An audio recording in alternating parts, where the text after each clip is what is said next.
On the morning of July 23, 1943, approximately 4 kilometers east of Kursk in the Soviet Union, a German tank commander named Oberleutnant Werner Hoffmann witnessed something that would fundamentally challenge his understanding of modern warfare. As the sun rose over the wheat fields and German armor advanced through the dust and smoke, an unusual vehicle appeared that defied all conventional military classifications. The vehicle was a Ford Model AA farm truck, a type commonly used on Soviet collective farms since the 1930s for transporting grain and livestock.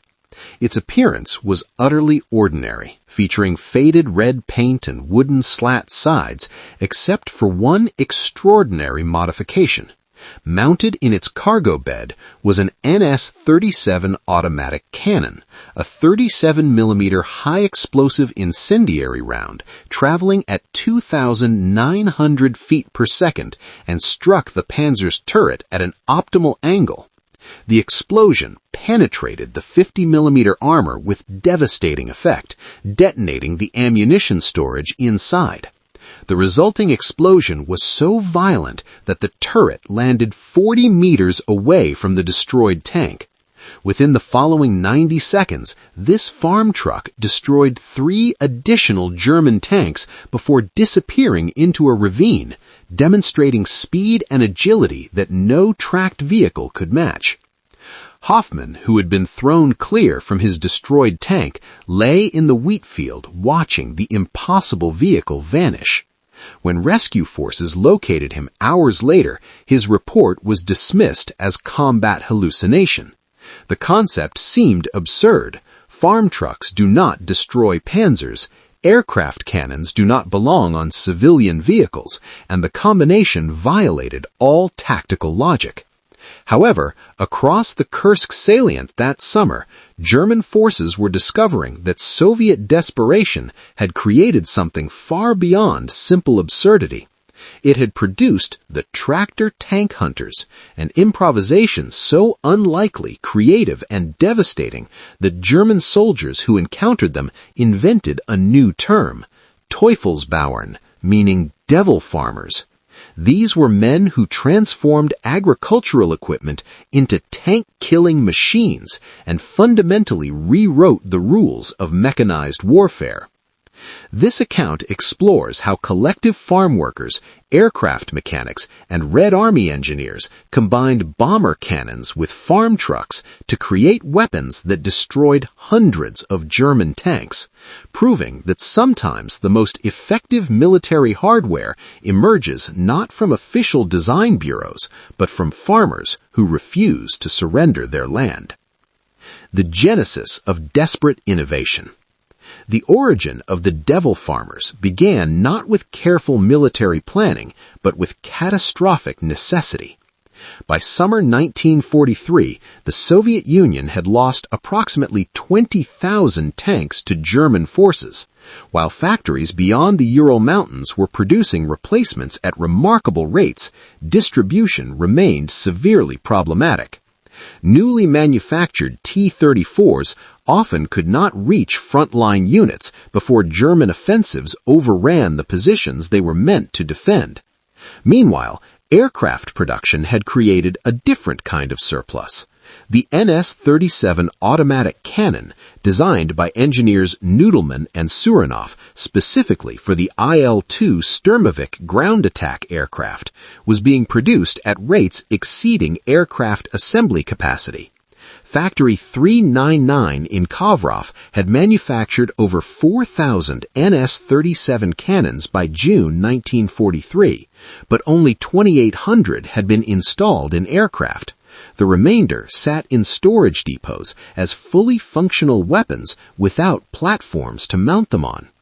Each cannon weighed 220 pounds without ammunition, could fire 400 rounds per minute, and could penetrate 46 millimeters of armor at 500 meters.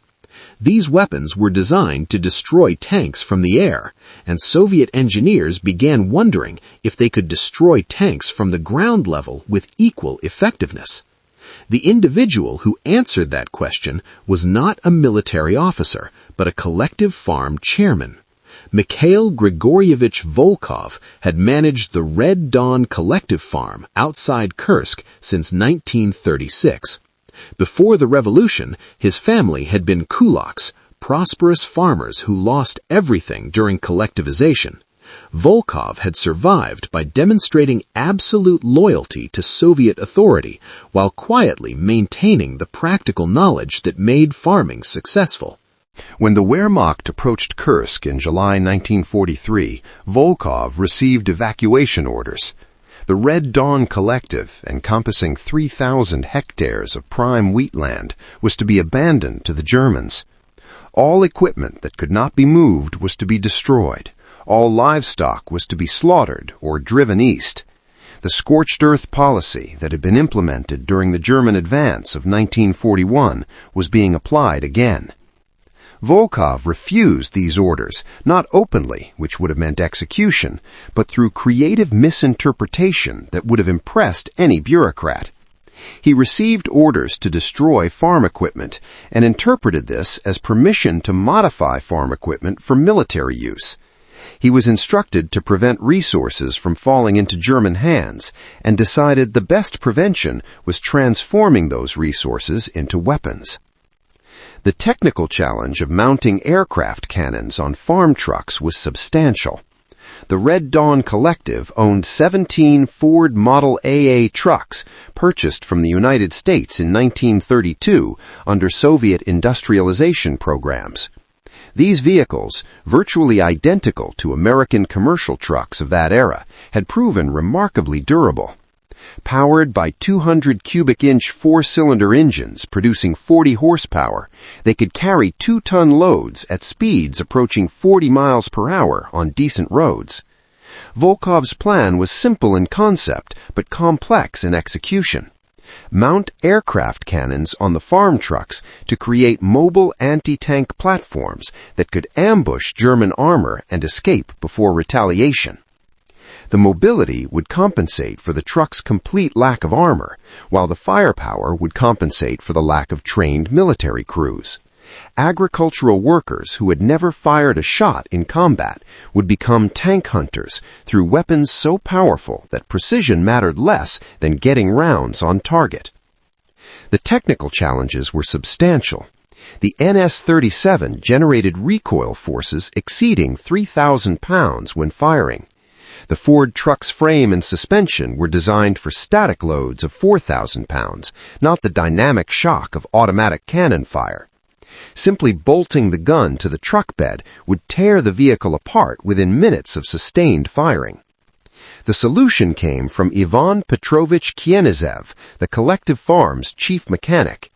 Kienizev, 62 years old, had maintained tractors, trucks, and farm equipment for 40 decades. He'd never seen an aircraft cannon, never studied weapons engineering, and never received formal education beyond basic literacy, but he understood mechanical systems with the intuitive genius that comes from a lifetime of keeping broken equipment functioning through Russian winters. Kienizev's design was elegantly simple. He reinforced the truck frame with steel rails scavenged from the collective farm's narrow-gauge railway, welding them along the chassis length to distribute recoil forces. He fabricated a rotating mount using a tractor's steering mechanism, allowing the gun to traverse 180 degrees. He installed hydraulic dampeners from farm machinery to absorb recoil shock. The ammunition feed presented another challenge. The NS-37 used a belt-fed system designed for aircraft installation where gravity and airflow assisted feeding. In the truck mounting, ammunition belts had to feed horizontally while the vehicle bounced across rough terrain. Kienizev solved this by creating a spring-loaded ammunition box that maintained constant tension on the belt regardless of vehicle movement. The first prototype was completed on July 11, 1943. The test firing, conducted in a remote wheat field using armor plate from a destroyed Soviet tank as a target, exceeded all expectations. From 300 meters, the NS-37 punched through the 45mm armor with ease. From 500 meters, penetration remained certain. At 700 meters, roughly the maximum effective range for ground-to-ground fire, hits were still achieving kills against all but the heaviest German armor. The recoil, while substantial, remained manageable. The reinforced truck frame absorbed the shock without structural damage. The hydraulic dampeners prevented the vehicle from rocking excessively during sustained fire. The rotating mount allowed the gunner to track targets smoothly. The improvised weapons system worked. Volkov immediately ordered 15 more conversions. The Red Dawn Collective's workshops, normally used for repairing tractors and threshers, became an improvised weapons factory. Agricultural workers who had spent their lives maintaining farm equipment began installing aircraft cannons on trucks using techniques they invented as they worked. The ammunition presented its own logistics challenge. Each NS-37 required 37 by 198 mm rounds used in IL-2 Sturmovix. These were available at forward airfields for the Soviet ground attack aircraft. Volkov contacted the nearest airfield commander, Major Alexei Sokolov, with a proposal that tested the limits of military regulations. During a meeting on July 15th, Volkov explained that aircraft could not fly without fuel, but his trucks could hunt tanks without fuel if necessary by simply pushing them into position. However, neither could fight without ammunition.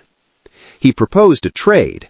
The collective would provide the airfield with food, including fresh vegetables and meat from livestock they could not evacuate.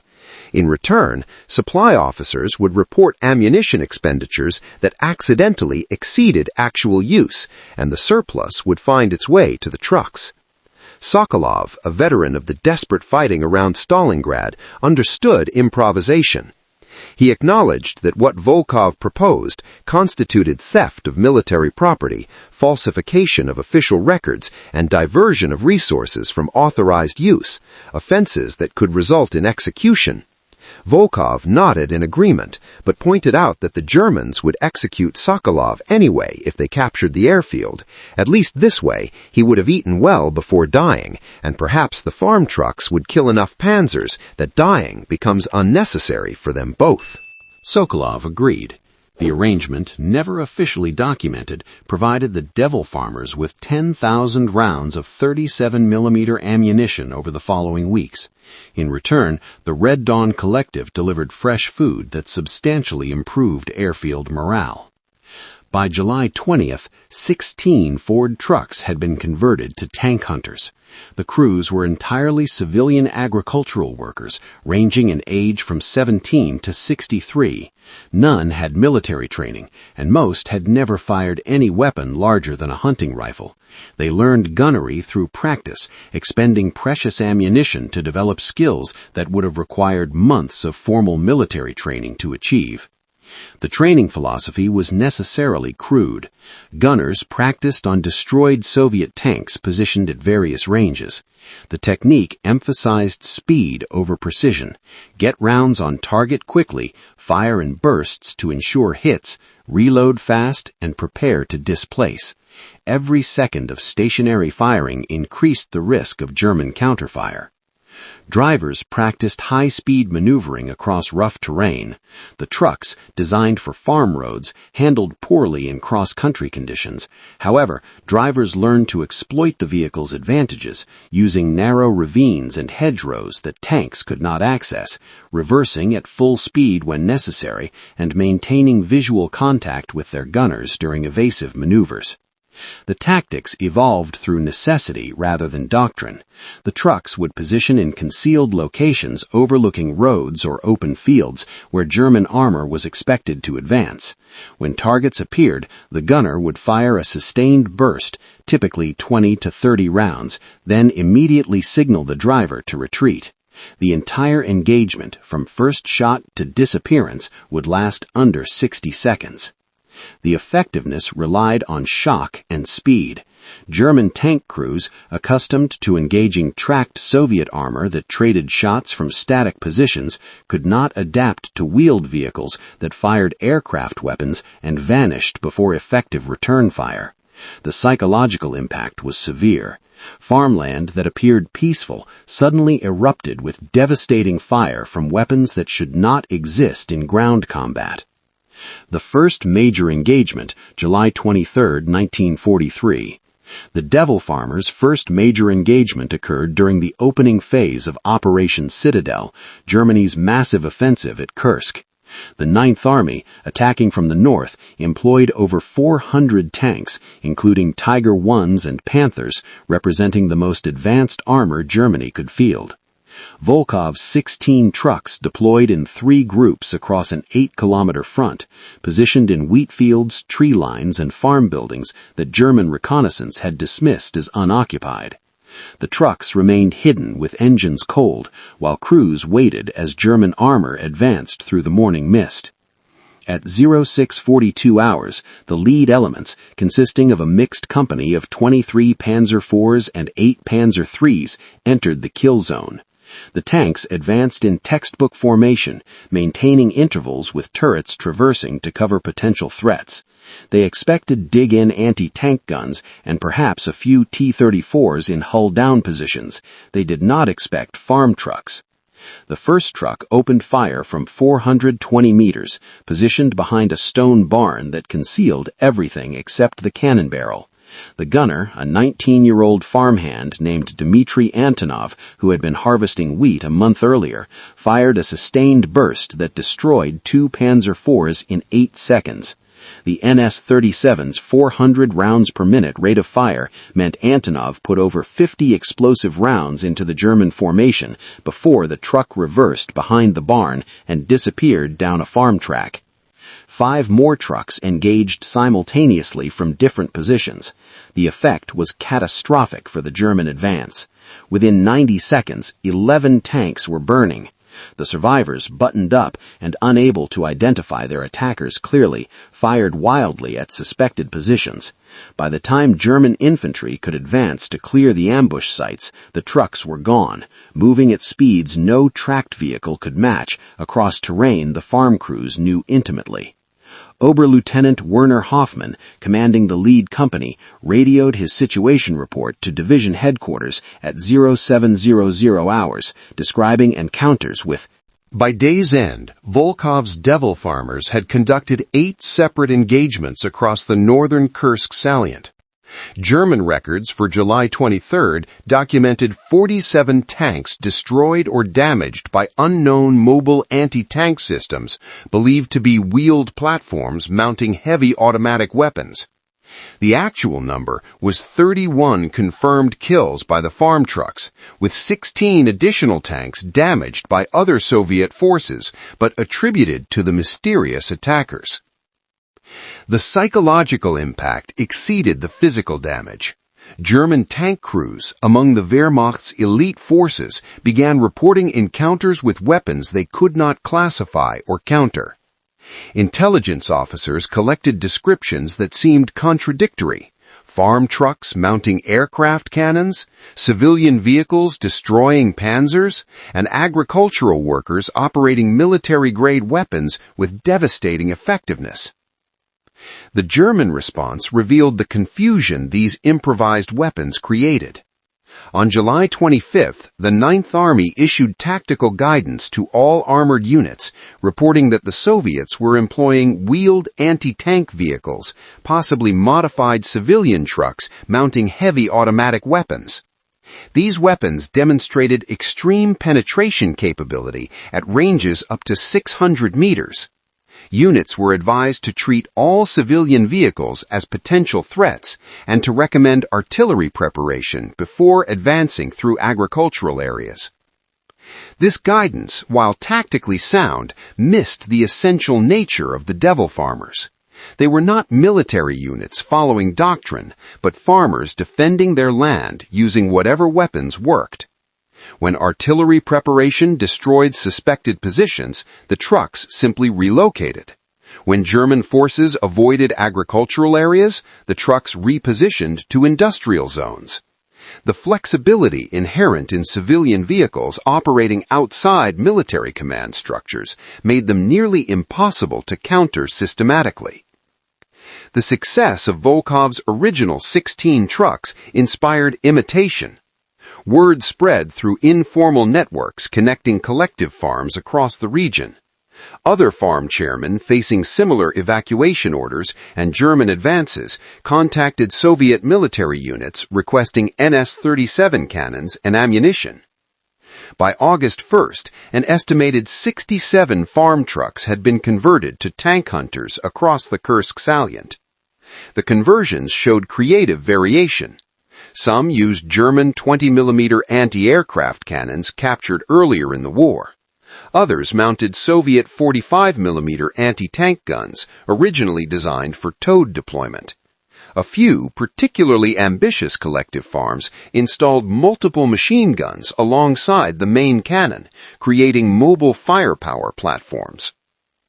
The Soviet High Command, initially unaware of these improvisations, discovered them through German intelligence reports captured at Kursk. Stavka, the Soviet Supreme Command, received a German document dated August 3rd describing extensive Soviet deployment of improvised wheeled tank destroyers with estimated strength exceeding 100 vehicles mounting various weapon systems, including aircraft automatic cannons. These weapons had inflicted significant casualties on armored formations and created substantial disruption to offensive operations. The Soviet response was characteristically pragmatic. Rather than punishing the unauthorized conversions, Stavka issued Directive No. 473 on August 7th, officially recognizing the tractor tank hunter units and authorizing supply. The directive stated that collective farms and industrial facilities could convert civilian vehicles to military use for local defense when authorized by regional military commanders. Such conversions should utilize available weapons in storage that could not be immediately deployed through conventional channels. This bureaucratic language effectively legalized what was already happening, while maintaining the fiction that everything operated through proper authority. It also opened supply channels. Collective farms that had been acquiring ammunition through creative barter arrangements now received official allocations.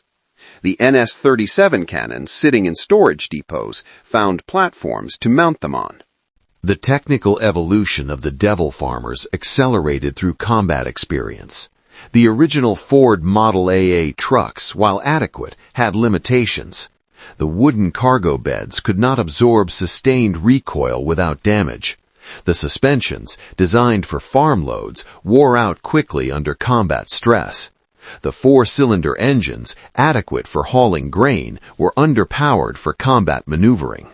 Soviet engineers studying the successful conversions developed standardized modification packages.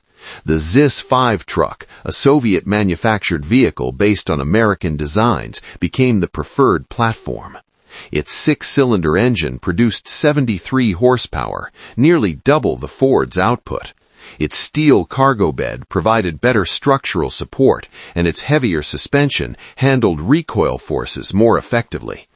The weaponry also diversified. While the NS-37 remained the primary armament, some conversions employed the NS-45, a larger 45mm cannon developed for Yak-9 fighters. This weapon fired slower at 180 rounds per minute versus the NS-37's 400, but generated substantially more striking power. Against heavy German armor like Tigers and Panthers, the NS-45 provided more reliable penetration. The crews evolved from purely civilian to mixed civilian-military composition. Red Army soldiers, particularly those from artillery and tank units who had lost their vehicles, volunteered for devil farmer units. They brought military discipline and tactical training that improved effectiveness significantly. However, the core remained agricultural workers who knew the terrain intimately and possessed the mechanical aptitude to keep the improvised vehicles functioning. The Battle of Ponyri, a critical engagement within the larger Kursk offensive, demonstrated the devil farmers at peak effectiveness. This small railway town north of Kursk became the focus of desperate German attempts to capture Ponyri. The Devil Farmers, by now numbering approximately 35 trucks in the Poneri sector, integrated with conventional Soviet defenses. They operated as mobile reserves, rushing to threatened sectors, delivering devastating fire, then displacing before German counterfire could locate them. The tactics resembled cavalry operations from previous centuries, using mobility to achieve local superiority despite global inferiority in numbers. Senior Sergeant Pavel Yakovlevich Rudenko, commanding a ZIS-5 truck mounting an NS-37, described the Poneri fighting in testimony recorded by Soviet military historians. His unit received reports of German armor concentrating for an attack on the northern approaches, with 6 tanks, probably Panzer IVs, moving through wheat fields towards Soviet infantry positions. They positioned behind a destroyed building and waited until the tanks were committed to their attack route before engaging from the flank. Rudenko explained that the NS-37 performed perfectly. They fired approximately 80 rounds in 20 seconds, resulting in 2 tanks destroyed immediately and 2 more damaged and burning. The remaining 2 withdrew. His unit displaced south before German artillery could range their position. Total engagement time was less than 1 minute from a distance of approximately 450 meters. Ammunition expended was 80 rounds, with results of 4 enemy tanks destroyed or disabled. This pattern repeated across the Poneri battlefield. German forces found themselves under fire from directions they had cleared minutes earlier.